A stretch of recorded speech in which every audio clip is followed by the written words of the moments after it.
part of the Press Play Podcast Network. Look up in the sky. It's a bird. It's a plane. It's Superman. This is Jason J. Lewis, the voice of Superman on Justice League Action. This is Mark Wade, writer of Superman Worldwide, and you're listening to the Krypton Report.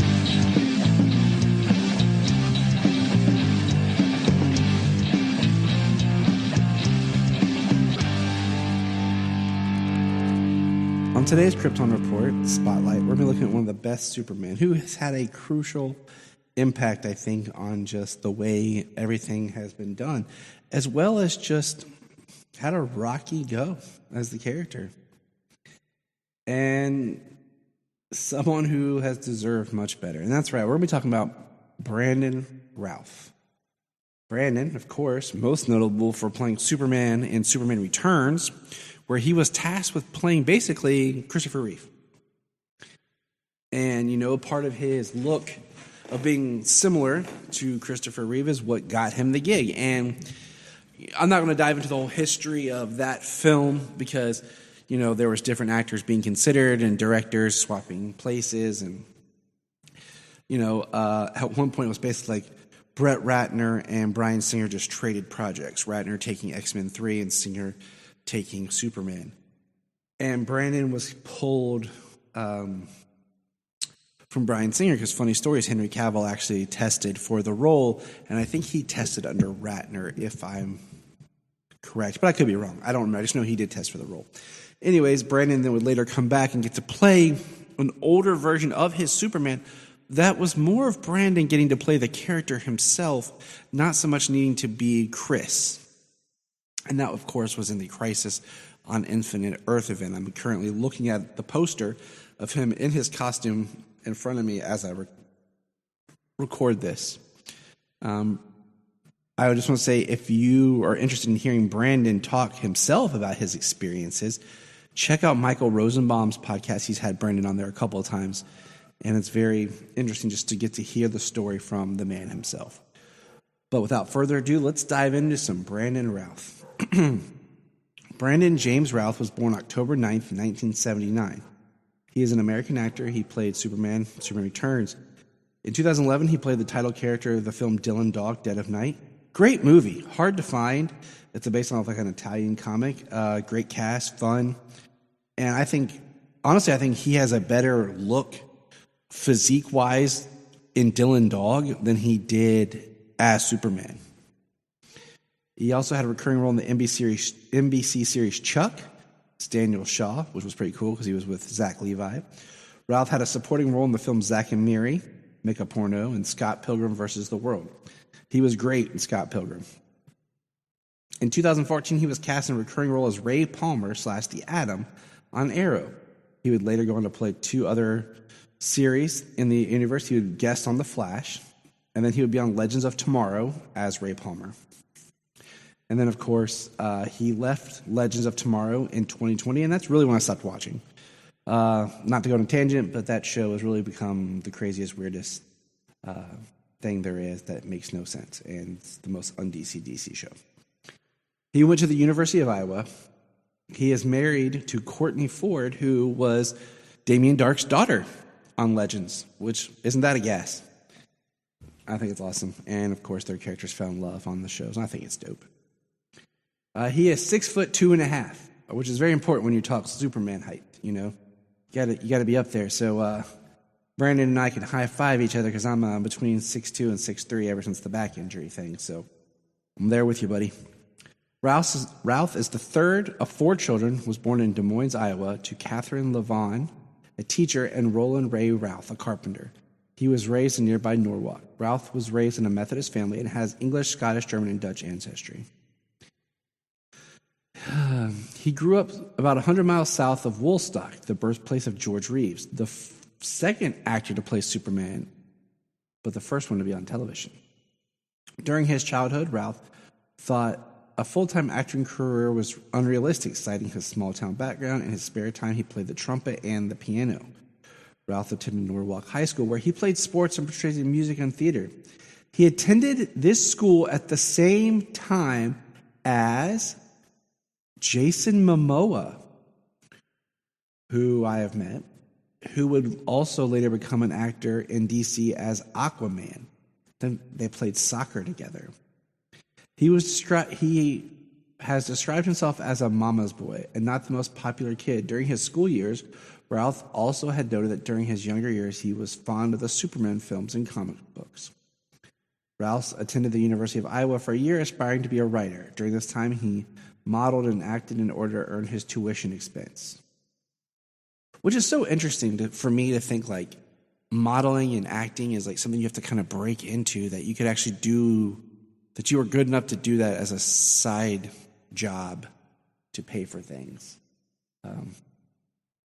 Routh said that he often was told that he bore a physical resemblance to Christopher Reeve, who had previously played Superman in a film series.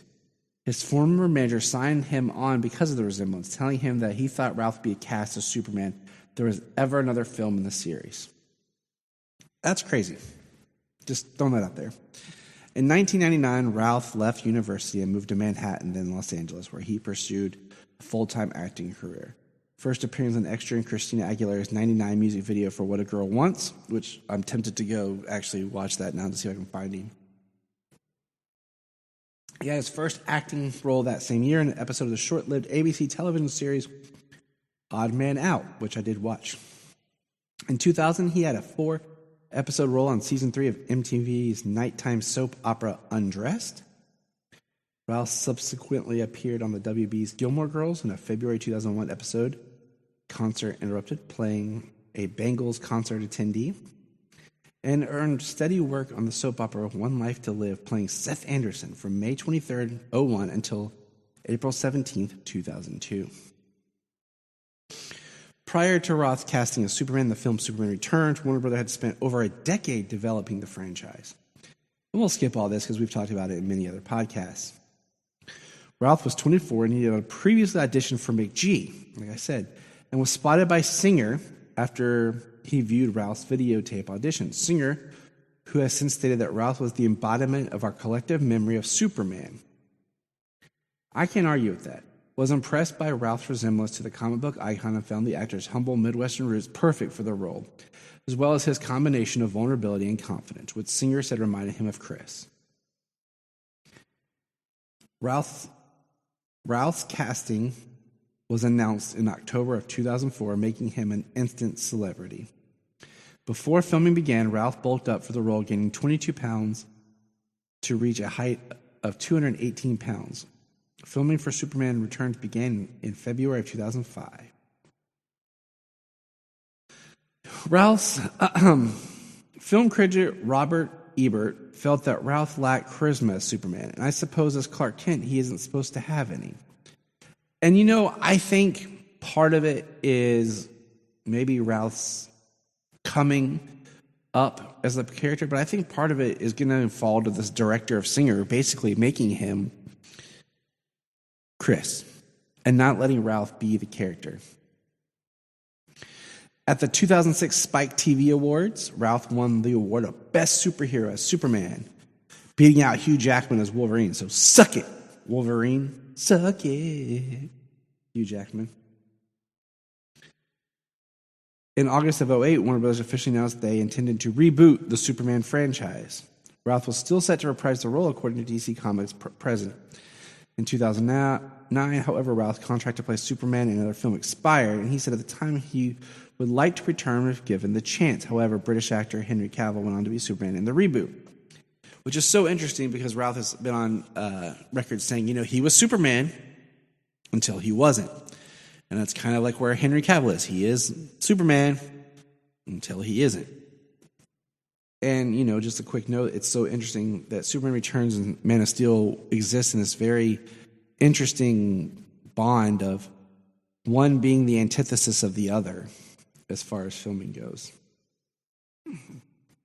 After the release of Superman Returns, Roth signed on to play CIA agent John Clark in Without Remorse under the director John Singleton. Routh would be the third actor to portray the character after William Dafoe and Liev Schreiber. This film was intended for 2007-2008. However, Paramount Pictures put the film into turnaround. Routh's future participation in the project is unknown. That sucks. John Singleton was a great director. Rest in peace. Routh appeared in the independent drama Fling formerly titled Lie to Me, in 2008. And that's where he met Courtney Ford. He did the film Life is Hot and Crackdown in 2009. Ralph was signed to star in The Informers in 2009, a film based on Bret Easton Ellis' novel with Kim Basinger, Amber Heard, and Billy Bob Thornton, but his scenes ended up scrapped with the decision to excise the quote-unquote vampire subplot from the film entirely. I did see that movie a long time ago. I don't remember enough about it to really say anything. At Comic-Con in 2008, it was revealed that Ralph would have a cameo in Kevin Smith's comedy Zack and Miri Make a Porno. He instead appeared as a minor character, Bobby Long, and would serve as a judge on Platinum Studios' 2008 Comic Book Challenge. In addition, he has a cameo where he plays himself in the Bollywood film, I can't pronounce that, in 2009. January 2009, Ralph was officially cast to play Todd Ingram in Scott Pilgrim vs. the World, which was directed by Edgar Wright, based on the Scott Pilgrim series, which was awesome. His character is arrogant, narcissistic bass player who derives psychic powers from his vegan lifestyle, and the third of the 7 evil exes the title character must fight. 1, vegan lifestyle does not give you psychic powers. I've tried. I'm a bass player, and I play more like Scott than I do like good old Brandon there. But hey, Ralph plays Daniel Shaw in Season 3 of the spy series Chuck in a recurring role. He portrayed the supernatural detective Dylan Dog in the 2011 film Dylan Dog, Dead of Night. Check it out. On February 22nd, 2022, it was announced that he had been cast as David Cohen in Max Murdoch's new CBS half-hour multi-camera comedy pilot Parents.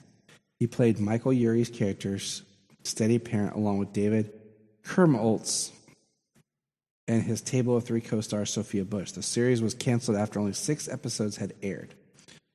Can't catch a break.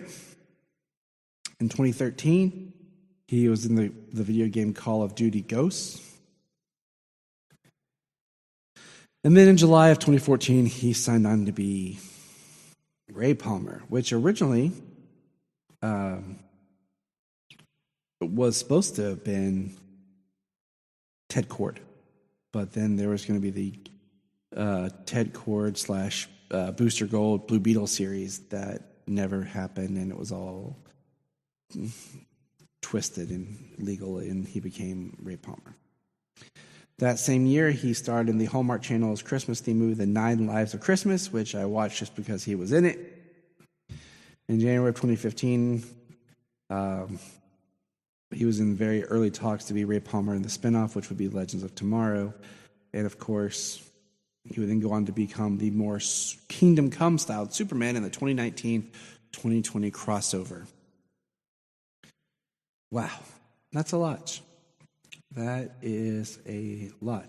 Ralph is a distant relative of President Franklin D. Roosevelt. That's pretty awesome. Ralph's sister Sarah has a musical track entitled You Are Never Gone on the Sound of Superman, companion soundtrack to Superman Returns. Ralph likes to play World of Warcraft. Interesting. He has a son, Leo James, with his wife, Courtney Ford. He has a pretty long resume. And more recently, let's see, he has done Slugfest. It's a Roku channel documentary series. He played Joe Simon. That was pretty cool. The 9 Kittens of Christmas, which is the sequel. The Rookie, which I'm behind on in season 3. He has a recurring role, which I need to catch up on. Man, I'm behind on a lot of stuff. So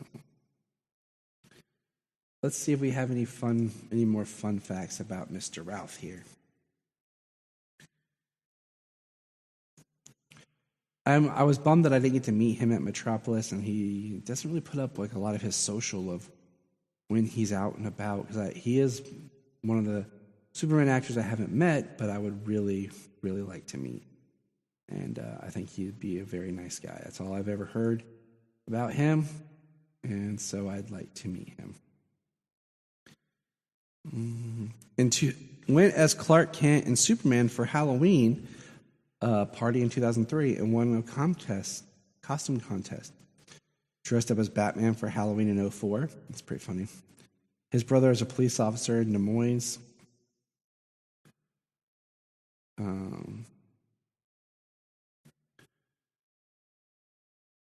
I think this is interesting. Unlike fellow Superman actors Christopher Reeve and Tom Welling, he is a huge Superman fan. As a kid, he collected the comics, owned the films, and even wore Superman pajamas. Blessing. See, I think that's why we love him so much. Is because he is a fan. Frequently, he says the only good thing that came out of his several years of struggling to find success in Hollywood was meeting his longtime girlfriend, Courtney Ford, in a coffee shop after another failed audition. They became engaged and married. I mean, you got to look on the bright side. Auditioned for the role of Clark Kent on Smallville years before landing Superman Returns. All right. So that's a quick, just a quick learn on him. I think just for an interesting kind of, he was paid $1 million for Superman Returns. And I think, if I remember right, I want to look this up real quick while we're here. Just kind of in comparison, okay? Dun, dun, dun. Let's see if it's listed on here.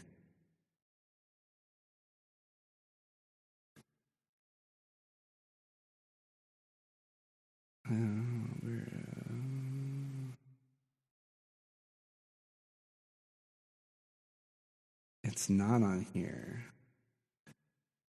I wanted to see, because I think Henry Cavill was paid like $10 million to be Man of Steel. Interesting, right? And just looking at like quick things here, just comparing yeah, it's pretty crazy, honestly.